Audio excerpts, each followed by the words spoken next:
over the weekend, I was getting heaps of WhatsApp messages from my suppliers in China talking about what's going on in China and the implications of that for us as sellers on Amazon who are ordering our goods from China. So I wanted to talk a little bit about that. However, it seems that the very, very smart people in the Aussie online entrepreneurs have already covered most of those points. So I thought it'd be kind of neat to show you the very, very smart people in Aussie online entrepreneurs and to show you what they've had to say about that. There's not a great deal more I can kind of add to it because most of this has been covered by these smart folks. So Andrew asked, is there any up-to-date update with this virus outbreak in China? Will it cause issues? Mark Robson, a very, very smart guy. The government has asked factories not to reopen after Chinese New Year holidays. That's true. Until 15th of February, also true.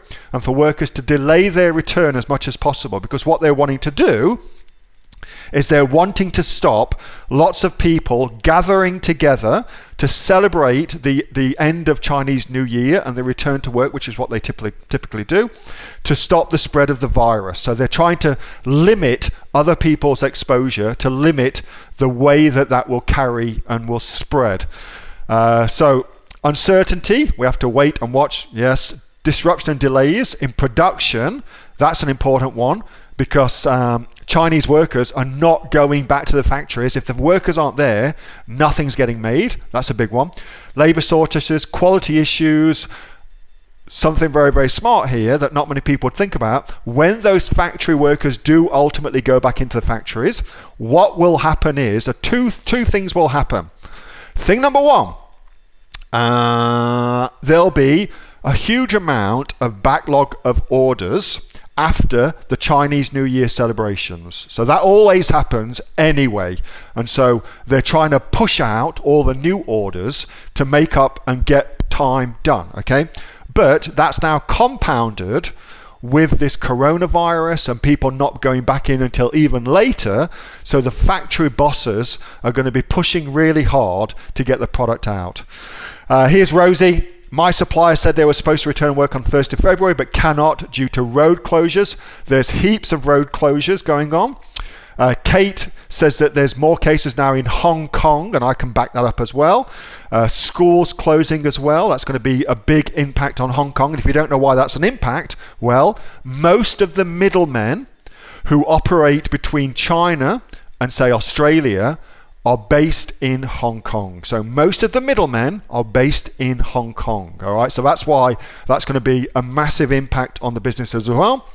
Here's Sean thinking about customs and how it's going to affect Australian customs as well. That's going to be a big...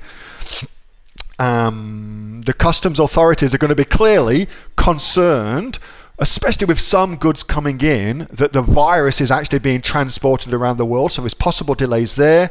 Here's Fred. Fred's talking about Wuhan.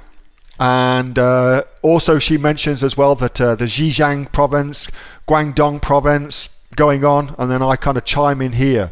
So what the hell does all that mean? Well, it means that if you have got products that you're waiting on from China, there's a very, very good chance that they're going to be delayed. That's what the bottom line for that means. It also means if you're just about to order products, you may want to rethink where you order them from. If you want to get them quickly, you may want to rethink which country you're ordering them from. So I think they're the two big takeaways from all of that. But I want to say a huge thanks to Mark and Rosie, Kate, Sean and Fred for chiming in there and helping Andrew out. So thanks for that, guys. Very, very cool.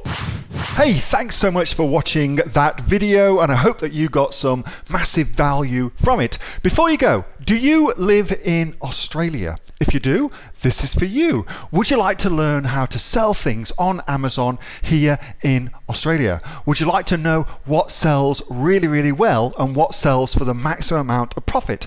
Would you like to know where you can source those products from, whether that be in China or here in Australia, and how to source them so you pay bottom dollar and get maximum value for what you're doing. If you do, please subscribe to my channel and like this video, and you'll learn that and much more. It's the exact same information that people like Jeff from New South Wales I've used to make $45,000 a month on Amazon, that Sue, who's from the sunny coast, has used to purchase herself a brand spankly BMW every single year as a result of her e-commerce business, and the lovely Kate from Bowral in New South Wales has used to make $32,000 a year on a month, not a year, a month on Amazon, and indeed Anthony, who makes $15,000 a month on Amazon selling, as he puts it, odds and sods. If you'd like to learn the exact same information that they use to maximize their profits for their Amazon businesses,